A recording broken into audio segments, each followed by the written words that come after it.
తెలంగాణలో ఇవాళ రేపు పలు ప్రాంతాల్లో వర్షాలు కురిసే అవకాశం ఉందని హైదరాబాద్ వాతావరణ కేంద్రం వెల్లడించింది. కొన్ని జిల్లాల్లో తేలికపాటి వర్షాలు కురుస్తాయని తెలిపింది. అలాగే ఆదివారం వరంగల్ జిల్లాలో వర్షాలు కురుస్తాయని పేర్కొంది. ఇక్కడి నల్లబెల్లి మండలం మేడపల్లిలో 10.4 సెంటీమీటర్ల వర్షపాతం నమోదునట్లు వాతావరణ శాఖ అధికారులు వెల్లడించారు.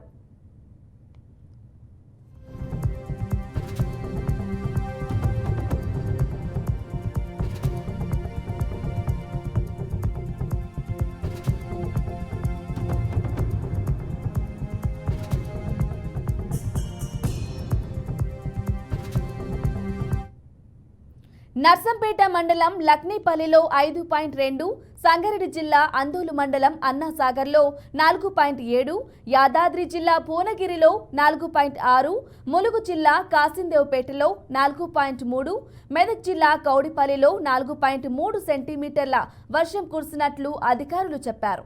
ఖమ్మం, రంగారెడ్డి, మేడ్చల్, మల్కాజ్గిరి, భద్రాద్రి కొత్తగూడెం, సంగారెడ్డి, కరీంనగర్, జోగులాంబ, గద్వాల జిల్లాల్లోని పలు మండలాల్లోనూ వర్షాలు నమోదయ్యాయని వివరించారు.